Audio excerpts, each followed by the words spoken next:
सोबतची भेट हे माझ्या विरोधातलं एक षडयंत्र आहे असं सुरेश धस यांनी म्हटलेलं आहे। भाजप नेते यांनी हा मोठा आरोप केलेला आहे आणि धसांचा रोख नेमका कुणावर आहे असा प्रश्न आता उपस्थित झालाय। षडयंत्र करणारा माहिती आहे, योग्य वेळी फडणवीसांना नाव सांगणार असंही सुरेश धस यांनी म्हटलंय। मुंडे भेटीची बातमी हे त्यांच्या विरोधातलं षडयंत्र असल्याचा दावा धस यांनी केलाय। षडयंत्र कुणी केलं त्याचं नाव माहीत असल्याचंही धस यांनी म्हटलंय। हे षडयंत्र व्यवस्थितरित्या रचलं गेल्याचाही धस यांचा आरोप। योग्य वेळी मुख्यमंत्र्यांना त्याचं नाव सांगून पर्दाफाश करणार असा धस यांचा दावा। की दोन गोष्टी काल एकत्र केल्या गेल्या की बावनकुळे साहेबांनी आमच्या दोघांची लावलेली बैठक आणि मी धनंजय मुंडे यांना त्यांच्या निवासस्थानी भेटायला गेलो, या दोन गोष्टी एकत्र झाल्या।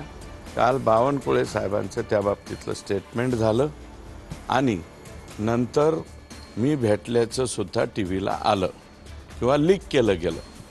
तर या दोन्हीच्या बाबतीमध्ये माझं असं मत आहे की याच्यामध्ये कुणीतरी अतिशय व्यवस्थित षडयंत्र रचतंय, खेळतंय आणि ते कोण खेळतंय हे सुद्धा मला माहिती आहे। मी माननीय मुख्यमंत्री महोदयांच्या हे कानावरती घालेल आणि हे जे षडयंत्र कोण रचतंय त्यांचा पर्दाफाश मी निश्चितपणे योग्य वेळेवर त्या ठिकाणी करेल। धनंजय मुंडे आणि सुरेश धस यांची भेट मुंबईमध्ये झाली आणि ती बावनकुळेंनी घडून आणली अशा प्रकारचा अंजली दमानिया म्हणतात। नाही, बरोबर आहे ना। मी माननीय धनंजय मुंडे आणि माननीय सुरेश धस यांच्यासोबत 4-4.5 तास सोबत होतो। त्यांचे मतभेद आहे, मनभेद नाही आहे। हे दोघंही इमोशनल आहे खूप आणि थोडे मतभेद आहे काही विषयावर, त्या विषयाचे मतभेद लवकर दूर होतील। शेवटी माणसाच्या जीवनामध्ये काळ असा असतो, काळ काही मतभेद दूर करत असतं। काही काळाने धनंजय मुंडे आणि सुरेश धसचे मतभेद दूर होतील।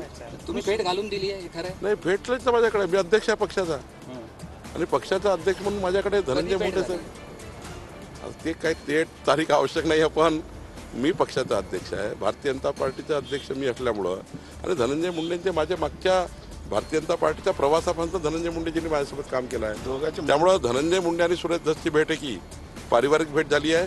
आम्ही तिघेही परिवार म्हणून बसलो होतो आणि त्यांच्यात मतभेद आहे, मनभेद नाही।